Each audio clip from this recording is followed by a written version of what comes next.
నా పేరు కోరెడ్ల విజయ్ గౌరి. నేను 2025 మార్చిలో జరగబోతున్నటువంటి ఉత్తరాంధ్ర టీచర్ ఎమ్మెల్సీ ఎన్నికల్లో ప్రోగ్రెసివ్ డెమోక్రటిక్ ఫ్రంట్ అభ్యర్థినిగా ఉత్తరాంధ్ర నుంచి పోటీ చేస్తున్నాను. ముఖ్యంగా మా ఎజెండా, మా లక్ష్యం ఒకటి, ఉత్తరాంధ్రలో ఉండేటటువంటి విద్యారంగ పరిరక్షణ కోసం విద్యా సంస్థలు, విద్యారంగంలో ఉండేటటువంటి అనేక రకాల మేనేజ్మెంట్లో పనిచేస్తున్న ఉపాధ్యాయుల యొక్క సమస్యలు ముఖ్యమైనటువంటి ఎజెండాగా, విద్యా సంస్థల పరిరక్షణ ముఖ్యమైనటువంటి ఎజెండాగా మరి ఈరోజు బరిలో ఉన్నాను. ఇప్పటికే అనేక రకాల మేనేజ్మెంట్లో ఉపాధ్యాయ ఉద్యమాలు, పోరాటాల ఫలితంగా అనేక అంశాలని పరిష్కరించుకోగలిగా, కొన్ని విజయాలను సాధించాం.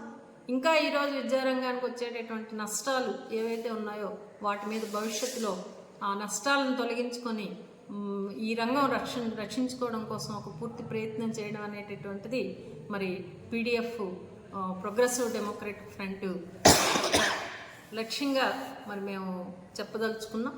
మరీ ముఖ్యంగా ఈ రాష్ట్రంలో 117 జీవోను అమలు చేసిన తర్వాత విద్యారంగం మొత్తం అతలాకుతలం అయింది. అటువంటి 117 జీవోని రద్దు చేయాలని చెప్పి మరి ప్రభుత్వంపై ఒత్తిడి చేస్తూనే రకరకాల కార్యక్రమాలను కూడా నిర్వహించడం అనేటటువంటిది చేస్తున్నాం.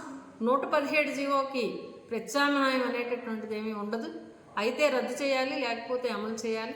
ఇప్పటికే దాన్ని అమలు చేస్తున్నారు కాబట్టి దానివల్ల వచ్చేటటువంటి నష్టాలు పాఠశాలలు, ఉపాధ్యాయులు ఎదుర్కొనేటటువంటి పరిస్థితి వచ్చింది. దరిదాపు 32,000 టీచర్ పోస్టులు రేషనలైజేషన్లో గత ఏడాది రద్దయినాయి. మరి 3 లక్షల పైచిలకు విద్యార్థులు వేరు పాఠశాలకు తరలిపోవడం అనేటటువంటి జరిగింది. ఇది 117 జీవో ఇంప్లిమెంటేషన్ తర్వాత జరిగే అనర్థం. కాబట్టి భవిష్యత్తులో ఈ జీవోని అమలు చేయకుండా ఉండేదానికి పీడిఎఫ్ ఫ్రంట్ నుంచి మేము పూర్తి కృషి అనేటటువంటిది చేస్తామని చెప్పి మన ఉపాధ్యాయులకి తెలియజేయడం అనేటటువంటిది జరుగుతూ ఉంది. మరొక అంశం ఏంటంటే ముఖ్యంగా సిపిఎస్ రద్దు అనేటటువంటి దాని మీద దీర్ఘకాలికంగా పోరాటం చేస్తున్నాం. మరి సిపిఎస్ కూడా అంతే. అయితే సిపిఎస్ని రద్దు చేయాలి, లేకపోతే అమలు చేయాలి. ఇప్పటికీ అమలు చేస్తున్నారు కనుక అమలు చేస్తుండేటటువంటి అనర్థాలు మన వాళ్ళందరూ ఎదుర్కొంటున్నారు. అందుకే సిపిఎస్ని రద్దు చేయాలనేటటువంటి మరొక ప్రధానమైనటువంటి ఎజెండాని ప్రభుత్వం మీద ఒత్తిడి చేసి సాధించుకోవాలనేటటువంటి ఇంకా కాంట్రాక్ట్ అవుట్సోర్సింగ్ ఉద్యోగుల యొక్క సమస్యలు చాలా తీవ్రంగా ఉన్నాయి. ఇప్పటికే పాడేరులో జరిగేటటువంటి అవుట్సోర్సింగ్ 13 రోజులుగా వాళ్ళు చేస్తున్నటువంటి ధర్నాకి, అవుట్సోర్సింగ్ టీచర్స్, లెక్చరర్స్ చేస్తున్నటువంటి ధర్నాకి మరి నిన్ననే వచ్చి మద్దతు కూడా తెలియజేయడం అనేటటువంటి జరిగింది. మరి పీడిఎఫ్ ఎమ్మెల్సీలు వాయిదా తీర్మానం కూడా అవుట్సోర్సింగ్ ఉద్యోగులని డిఎస్సి నుంచి మినహాయించాలి, వాళ్ళ శాంక్షనింగ్ కోసం డిఎస్సి నుంచి మినహాయించాలని చెప్పి అడగటం జరిగింది. అలాగే వాళ్ళకి ఉద్యోగ భద్రత కల్పించాలని చెప్పి, జీతాలను హైక్ చేయాలని చెప్పి, ముఖ్యంగా ఉద్యోగ భద్రత. రెస్పెక్టెడ్ మేడం, ఆంధ్రప్రదేశ్లో విద్యా వ్యవస్థలో అవుట్సోర్సింగ్ విధానం అనేదే లేదు. గత పాలక ప్రభుత్వాలు అవుట్సోర్సింగ్ అనే విధానం పెట్టి ఎడ్యుకేషన్ డిపార్ట్మెంట్లో పెట్టడం అనేది చాలా తప్పది. దాని నుంచి ఆప్కాస్ట్ని కలిపి అతి తక్కువ వేతనం నుంచి గొడ్డు చాకిరి చేస్తున్నారు. వాళ్ళకి ఉద్యోగ భద్రత లేదు, జీతాలు తక్కువ. Tribal welfare ఐటీడీలో కలిపేయమంటున్నారు. ఐటీడీలో చేస్తున్నటువంటి సిఆర్టీలకు సుమారు 49,000 చిల్లర చేద్దాం. వీళ్ళకి 14,000, 9,000, 10,000 జీతం ఇవ్వడం. అదే ప్లేస్లో బదిలీ పేర్లు వస్తే వీళ్ళకి మళ్ళీ రీప్లేస్మెంట్ చూపించకపోవడం అని చాలా తప్పేది గవర్నమెంట్ ఆలోచన. వాళ్ళు కోరుకున్నది ఉద్యోగ భద్రత, సమయపాలన కూడుకున్నటువంటి వేతనం ఇవ్వాలని వాళ్ళు డిమాండ్ చేస్తున్నారు.